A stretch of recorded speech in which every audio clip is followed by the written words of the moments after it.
नमस्कार दोस्तों, मैं Anil Kumar, assistant professor political science. आज के इस वीडियो में हम बीए फाइनल ईयर के टॉपिक सेंट थॉमस एक्विनास को मध्य युग का अरस्तु क्यों कहते हैं, इसके ऊपर चर्चा करेंगे। तो पूर्व के वीडियो में हमने थॉमस एक्विनास के बारे में एक सामान्य परिचय के तौर पर देखा था।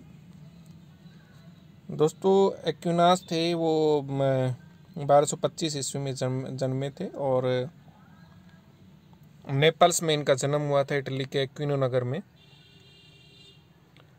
इनकी जो सबसे बड़ी बात है कि ये समन्वयवादी थे।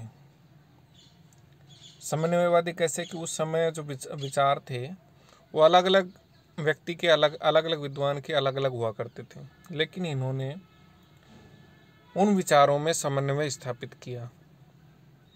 ये एक इनकी महान उपलब्धि रही।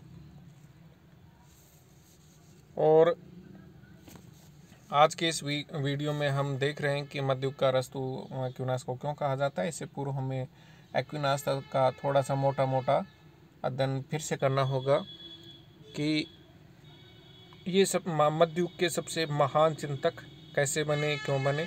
तो सबसे बड़ी बात मैंने आपको बताई कि समन्वयवादी थे और फोस्टर के शब्दों में वह समुच्चय मध्ययुगीन चिंतन का प्रतिनिधित्व करते थे, जैसा कि कोई दूसरा अकेले नहीं कर सकता था। उसके विषय में सबसे महत्वपूर्ण बात यह है कि उसने विचार की विभिन्न प्रवृत्तियों को, टेंडेंसीज को, जो कि पहले बिखरी हुई थी यत्र तत्र, उनको एक विचार प्रणाली में ही समाविष्ट कर दिया। सेबाइन ने तो यहाँ तक लिखा है उनके बारे में कि सेंट थॉमस एक्विनास के दर्शन का जो मूल मंत्र है ये था कि उसने समरूपता और मतैक्यता पर आधारित सार्वभौमिक संश्लेषण और सर्वांगीण पद्धति के निर्माण का प्रयत्न किया। सेंट थॉमस का मुख्य कार्य समन्वय का था। उससे पहले की शताब्दियों में विधिवेताओं, धर्मशास्त्रियों, टीकाकारों, ईसाई प्रचारकों, चर्च और राज्य के समर्थकों आदि के अपने अपने विचार थे और सभी अपने दृष्टिकोणों को व्यक्त करते थे। सेंट थॉमस ने इन अलग अलग विचारों और दृष्टिकोणों में एकता और क्रमबद्धता स्थापित करके इनको एक पद्धति का रूप प्रदान कर दिया। इसीलिए फोस्टर ने विश्व का महान क्रमबद्ध दार्शनिक किसको कहा है? सेंट थॉमस एक्विनास का। और एक्विनास का जन्म कहाँ हुआ था? इटली के नेपल्स में। कब हुआ था? 1225 ईस्वी में। मृत्यु कब हुई इनकी? 1274 में। इनकी प्रमुख रचनाएं कौन कौन सी हैं? सुम्मा थियोलॉजी है, सुम्मा कंट्रा जेंटाइल्स है, politics, on kingship, rule of princess, ये इनकी प्रमुख रचनाएं हैं। अब मुद्दे की बात पर आते हैं, आज के हमारे टॉपिक पर आते हैं। पृष्ठभूमि की हमने चर्चा कर ली है कि मैक्सी का कथन है कि एक्विनास मध्ययुग का स्वर्गीय अरस्तु है। एक्विनास मध्ययुग के स्वर्गीय अरस्तु हैं। अरस्तु ने राजनीतिक चिंतन को क्रमबद्ध तथा वैज्ञानिक बनाया था और एक्विनास ने अरस्तु से प्रभावित होकर उन पर अनेक टीकाएं लिखी हैं। और एक्विनास ने ईसाई धर्म प्रेरित राजनीतिक दर्शन और अरस्तु के धर्मनिरपेक्ष विचार दर्शन के मध्य एडजस्टमेंट स्थापित किया है, समन्वय स्थापित किया है। एक्विनास ने अरस्तु से विवेकवादी धारणा भी ग्रहण की। अरस्तु की तरह राज्य को एक स्वाभाविक संगठन माना। अरस्तु की तरह ही शासन प्रणालियों का वर्गीकरण वह करता है और साथ ही राजतंत्र को सबसे अच्छी शासन प्रणाली मानते हैं। अब इनकी हम विस्तृत विवेचना करेंगे।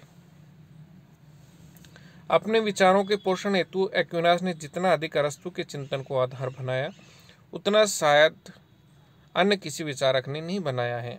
एक्विनास मूल रूप से देखें तो एक ईसाई धर्मशास्त्री थे और उन्होंने अरस्तुवाद को ईसाईयत की पृष्ठभूमि में ही विकसित किया है। उसे ईसाई अरस्तु कहना बिल्कुल उचित रहेगा। हम कहें कि वो तो एक क्रिश्चियन एरिस्टोटल थे तो वो बिल्कुल सही रहेगा, प्रासंगिक रहेगा। नेपल्स के अपने अध्ययन काल में सर्वप्रथम सेंट थॉमस का अरस्तु के ग्रंथों से परिचय हुआ। अल्बर्ट महान के शिष्य के रूप में उसने अरस्तु का अध्ययन किया, यानी कि इनके गुरु थे अल्बर्ट महान। उनके देखरेख में इन्होंने ये अरस्तु के ग्रंथों का अध्ययन संपादित किया। प्रोफेसर मैकइलवेन के अनुसार सेंट थॉमस में अरस्तु 13वीं शताब्दी में पुनर्जीवित हो गए और तब से उन्होंने यूरोपियन राजनीतिक विचारों की बागडोर अपने हाथों में संभाल ली। और अरस्तु को जो मध्ययुग का अरस्तु कहा जाता एक्विनास को जो मध्ययुग का अरस्तु कहा जाता है, उसके पीछे निम्न कारण हम देख सकते हैं। सबसे पहला कारण है कि एक्विनास ने ईसाई धर्म प्रेरित राजनीतिक दर्शन और अरस्तु के धर्मनिरपेक्ष विचार दर्शन के मध्य एक सेतु निर्मित किया, यानी एक पुल निर्मित कर दिया। और इस तरीके से उन्होंने राजनीतिक चिंतन की महान सेवा भी कर दी, उसे उस अंधकारपूर्ण मध्ययुगीन जड़ता से मुक्ति प्रदान की जिसमें उसे तत्कालीन समय की जो रूढ़िवाद और आडंबरता थी उसमें धकेल दिया गया था। उसने अपने चिंतन में उसमें वैज्ञानिकता के प्रवेश को सहज बनाया।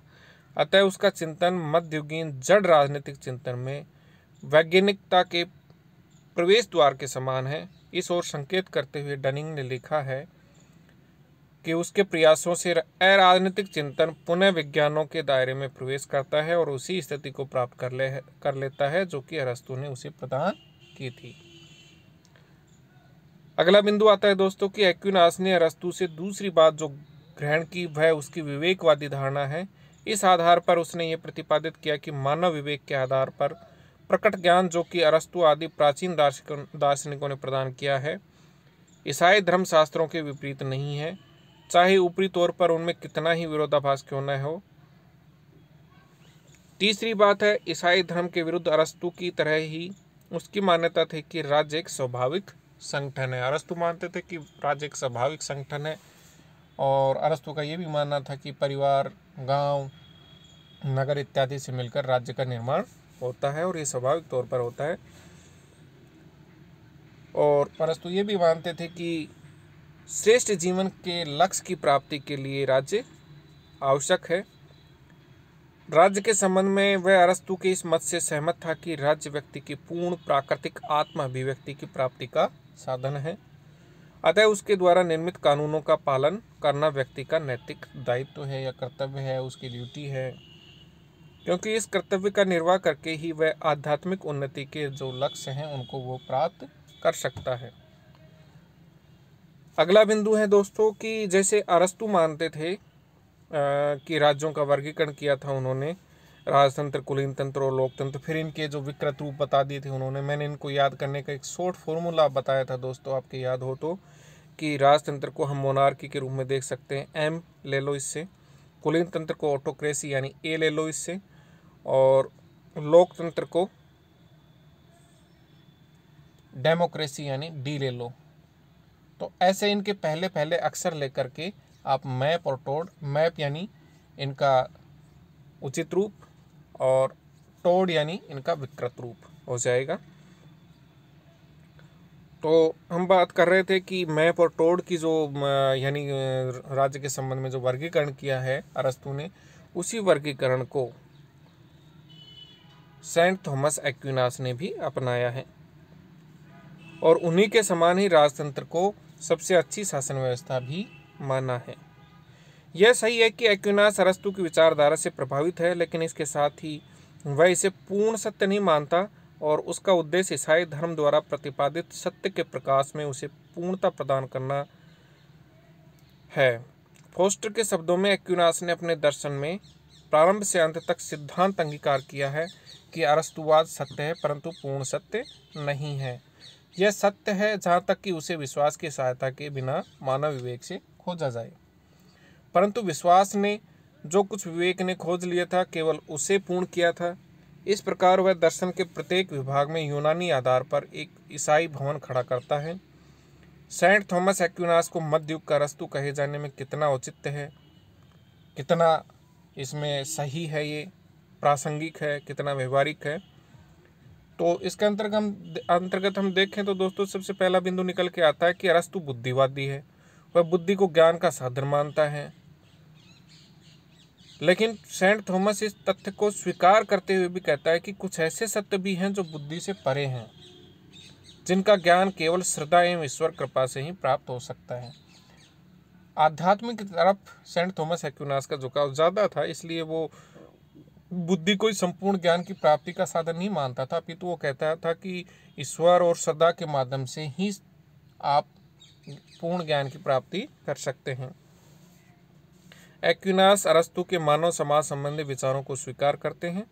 वह अरस्तु के समान मानते हैं कि मानव समाज की रचना सब व्यक्तियों के भले के लिए हुई है, उनके अच्छे के लिए हुई है, लेकिन वह मानव समाज से श्रेष्ठतर स्थान देवी समाज को देता है। यहाँ भी अध्यात्म आ गया उनका। अरस्तु मानव जीवन का लक्ष्य लौकिक सुखों की प्राप्ति मानता है, जबकि एक्विनास जीवन के दो लक्ष्य मानता है, लौकिक सुख और पारलौकिक सुख।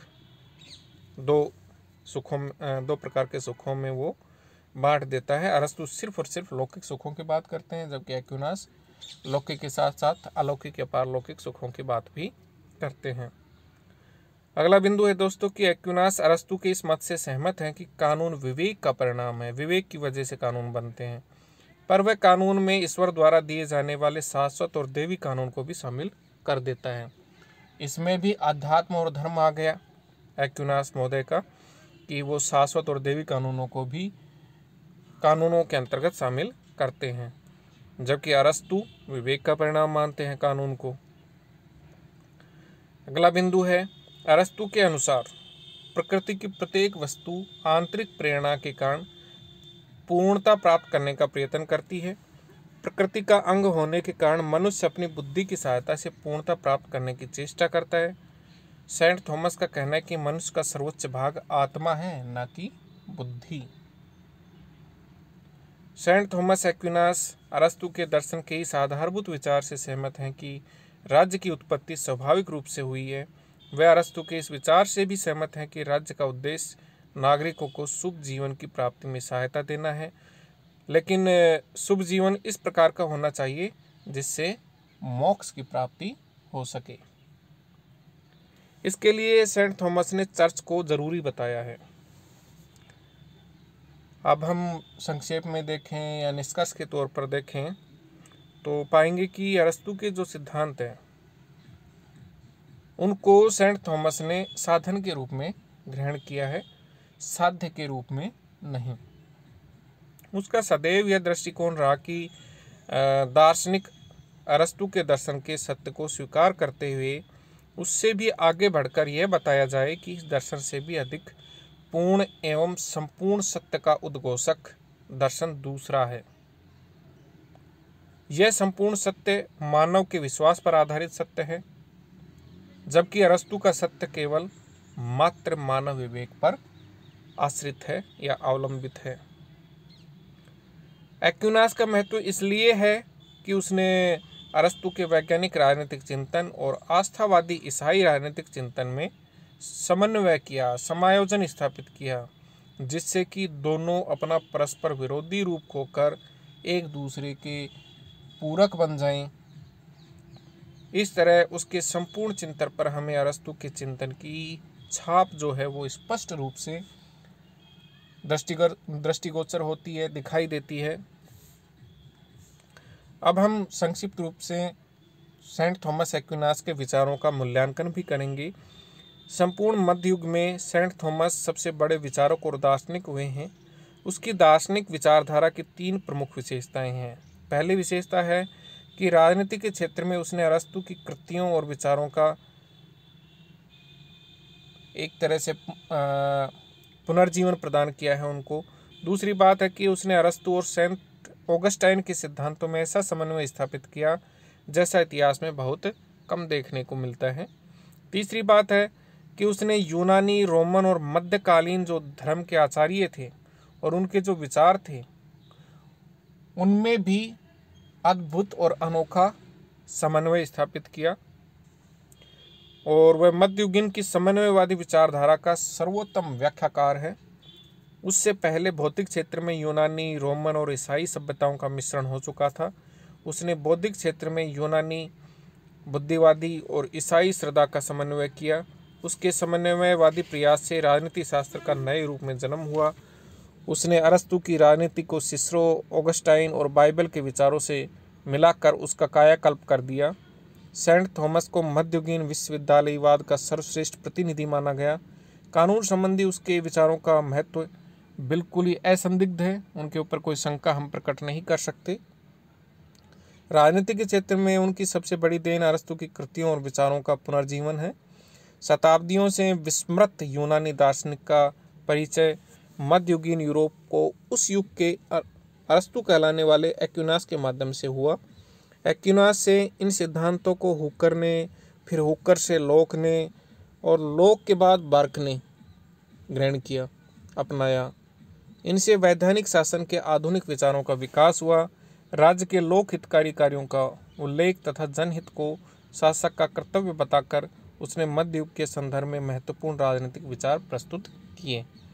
वस्तुतः सेंट थॉमस ने अपने युग के सम्मुख उपस्थित सभी प्रश्नों पर युग की सीमा रेखाओं से ऊपर उठकर खुले दिमाग से अध्ययन किया। तो एक मोटे तौर पर सबसे बड़ी बात जो निकल के आती है सेंट थॉमस के विचारों में, वो निकल के आती है कि उनके समन्वयवादी विचार। दोस्तों, आज की इस वीडियो में हमने ये अध्ययन किया। धन्यवाद।